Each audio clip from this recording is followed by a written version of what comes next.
Qui siamo a Goito. Goito è da sempre, basta ricordare le battaglie risorgimentali, un luogo di grande attività bellica, un luogo strategico proprio nel centro della pianura padana. Lo dimostra anche nel Novecento. Durante gli scavi viene trovata questa struttura, un bunker, un rifugio. Di quale guerra? Ecco, questo è quanto si occupa l'archeologia della contemporaneità, l'archeologia contemporanea, andare a trovare memorie anche molto vicine di cui invece stiamo smarrendo la traccia.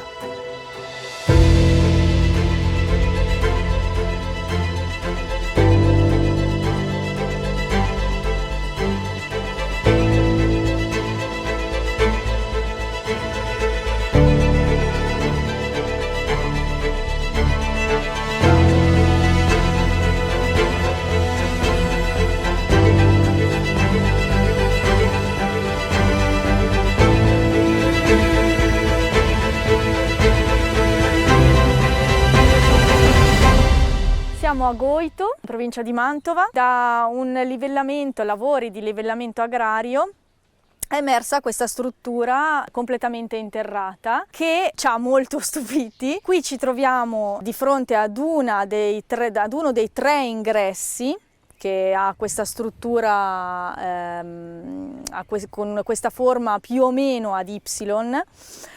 Questo è uno dei due ingressi principali. Se ci muoviamo in questa direzione, qua al di sotto dovremo trovare una camera più o meno ampia 2,5 metri e alta anche un paio di metri probabilmente, e da questa parte troviamo l'ingresso, l'altro ingresso, sempre della stessa tipologia. Sono ingressi abbastanza alti anche, arrivano al paio di metri comodamente, e dovevano essere collegati a delle trincee che si vedono in sezione, trincee che ci aspettiamo si muovessero verso la costa. Qui c'è un punto sopraelevato su quello che poi è un po' tutto il bacino del fiume Mincio. La terza entrata invece è un'entrata di tipo, se vogliamo, secondario. Qui la trincea non c'è, ma c'è comunque uno spazio ricavato, sempre seminterrato, che doveva agevolare l'ingresso probabilmente dall'interno di personale. Non abbiamo idea della funzione esatta di questa struttura e sono in corso degli studi per approfondire. Qui siamo di fronte a uno degli ingressi. Sì, esatto, questo è uno dei tre ingressi, la larghezza è di circa 80 cm per un'altezza di 2 metri. Adesso lo vediamo parzialmente interrato, probabilmente è stato interrato nella seconda metà del XX secolo. Vediamo qua all'interno del terreno di riempimento dei pezzi di plastica e una bottiglietta in vetro. Se eventualmente andremo avanti con le indagini analizzeremo poi questo materiale. Ecco, invece vicino c'è evidentemente una trincea. Sì, ovviamente. Ecco, come me la riesci a far vedere? Accedevano all'ingresso mediante questa trincea, che in questa fase di scavo abbiamo indagato solo parzialmente mediante questo sondaggio, ma successivamente vedremo di sbancare per vedere l'andamento e il suo sviluppo. Mi fai vedere i limiti della sezione? Sì, la trincea è larga circa 1,5 metri e va da qua a qua. Ovviamente l'altezza è maggiore, adesso è parzialmente interrata, quindi sicuramente insomma, loro potevano in maniera facile entrare e uscire dalla struttura. Ecco. Naturalmente il fatto che sia un'opera militare è l'unico non dubbio, che sia del XX secolo è un'altra certezza, resta però naturalmente molto da studiare, bisogna trovare la documentazione di questa struttura che evidentemente non essendo improvvisata c'è questa documentazione da qualche parte. Sì, ci stiamo muovendo, ovviamente sui catasti non è segnata in alcun modo. Dicono le persone del luogo che alcuni bambini ci giocavano ancora negli anni 50, anni 60, però nella cartografia, diciamo, civile non troviamo nulla. Dovremo approfondire sicuramente in tutti gli archivi di tipo militare. potrebbe appunto essere una struttura pertinente alla Prima Guerra Mondiale, ma cerchiamo certezze e andiamo in questa direzione. Ecco, sicuramente dopo Caporetto vennero fatti vari lavori nella pianura, da Padova in giù. Sì. Risultano anche qui i lavori della Prima Guerra Mondiale? Sì, assolutamente. Dopo la disfatta di Caporetto sono documentate delle operazioni di fortificazione militare nella zona del Garda Mincio. Goito era uno degli uffici principali che gestiva le fortificazioni del territorio fino ai Monti Lessini, e sappiamo da alcuni documenti, da alcune cronache dell'epoca, che i militari si muovevano anche con delle persone un po' sbandate, mezzi galeotti, per costruire proprio questa nuova linea di fortificazione che doveva essere quella che doveva tenere nel caso non avesse tenuto invece quella del Piave famosa. Naturalmente voi non escludete null'altro, perché alla Seconda Guerra Mondiale fecero molte fortificazioni, quindi potrebbe benissimo essere della Seconda. Certamente, noi stiamo approfondendo questa possibilità in questo momento, però ovviamente tutte le possibilità rimangono aperte, quindi vedremo con il proseguo degli studi. Abbiamo trovato durante questi scavi privati, è stato trovato questo manufatto che apre dei percorsi di ricerca sostanzialmente. La presenza di questo genere di manufatti in realtà era nota, perché andando a trovare nell'archivio archeologico abbiamo trovato alcune singole presenze, alcune note, però bisogna dire scarsamente documentate. Questo perché probabilmente non si dava allora tutta questa importanza anche che diamo oggi a questa storia recente. Quindi la cosa importante sarebbe riuscire a classificare bene, a datare questo manufatto, capirne bene le tecniche costruttive, vedere come è stato realizzato e da lì anche riuscire a farne appunto una datazione. Altra cosa importante sarebbe riuscire a metterli in rete, perché se è vero, come abbiamo trovato questo spunto bibliografico, che questo genere di manufatti era presente da qui a Volta Mantovana e scendendo da Goito verso la città di Mantova, seguendo la linea di costa, è probabile appunto che si possa trovare una rete attraverso la quale ricostruire non tanto i singoli manufatti quanto la storia con cui sono stati realizzati.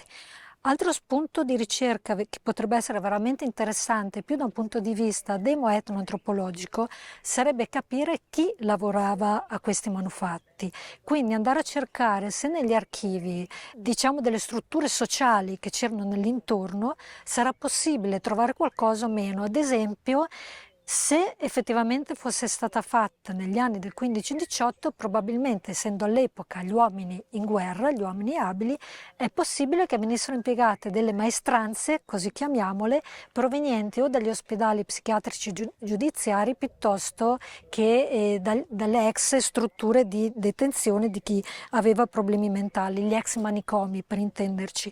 Quindi è possibile da questo andare anche a ricostruire la storia da un punto di vista demo-etnoantropologico, cioè non solo dalla parte di chi era in guerra sostanzialmente, ma anche dalla parte di chi era arrestato sul luogo durante la guerra. Lo stesso vale naturalmente nel caso della Seconda Guerra Mondiale, quando i tedeschi, tramite l'organizzazione TODS, utilizzarono prigionieri e civili per la realizzazione di opere di fortificazione anche nelle stesse zone. Queste strutture rappresentano il Novecento bellico, e quando si trovano queste strutture si hanno subito di fronte tre ipotesi. Potrebbero essere lavori della Prima Guerra Mondiale, potrebbero essere lavori della Seconda Guerra Mondiale, ma anche molto più recenti, della Guerra Fredda.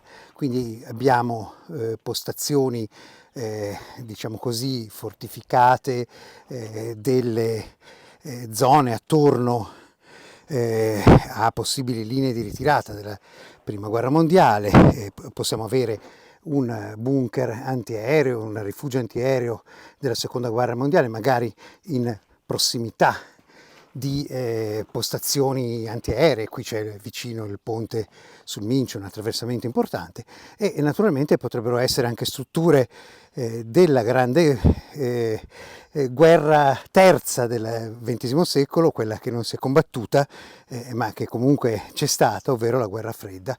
Parliamo di strutture dedicate a postazioni radar, a postazioni disseminate lungo la pianura padana, che possono essere sicuramente importanti. Quindi sono queste sempre le ipotesi che non appena si trova un manufatto del genere bisogna andare a verificare. Naturalmente quando si riusciranno a trovare precisamente le tipologie e i documenti, il manufatto senz'altro avrà una data, avrà una tipologia e verrà inserito in un contesto. Resta molto interessante comunque che la memoria di questi manufatti va a scomparire, anche se si tratta della Seconda Guerra Mondiale, talvolta anche se si tratta della Guerra Fredda. Perché? Perché le persone tendono sempre a dimenticare. Quindi come è una struttura ipogea, cioè sotterranea, diventa ipogea anche nella nostra mente, e a parte qualche bambino che si ricorda di averci giocato negli anni 50, ricordiamo un bambino che giocava negli anni 50, adesso ha 70-75 anni, e diciamo la memoria naturalmente va così smarrendosi, e questo è lo scopo dell'archeologia della contemporaneità, mantenere la memoria. Certo, noi anche del nostro passato più recente, come dici giustamente, non conserviamo memoria, a parte a livello locale, appunto come dicevo prima, alcuni si ricordano che magari i nonni venivano a giocare in queste zone, però è importantissimo che noi segnaliamo, rileviamo la presenza di queste strutture, o anche solamente di frequentazioni umane più recenti, perché non solo ne perdiamo la memoria, ma tra 50 anni potremmo perderla di nuovo. Quindi è importantissimo per noi, oltre a rilevarle, anche dare dei vincoli di tutela, in modo che tutte le persone che poi verranno dopo di noi, facendo magari lavori analoghi, non portino alla loro distruzione o al loro in qualche modo danneggiamento. Dal punto di vista teorico queste poi potrebbero anche essere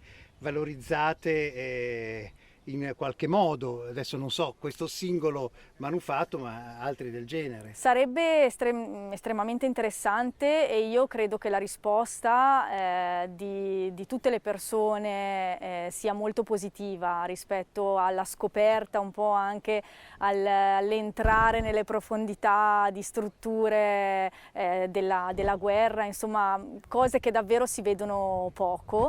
E in più abbiamo comunque la certezza che in questa zona di Goito ci sono diverse strutture interrate simili a questa. Abbiamo cominciato un po' ad addentrarci nelle problematiche e leggendo anche i nostri dati di archivio si arriva a capire che probabilmente abbiamo una di queste strutture ogni 600 metri circa. Non sappiamo fino a dove, non sappiamo quanto si estendessero, ma valorizzare tutta quest'area anche con delle passeggiate, perché no, si parla tanto di turismo vicinale, sarebbe molto bello.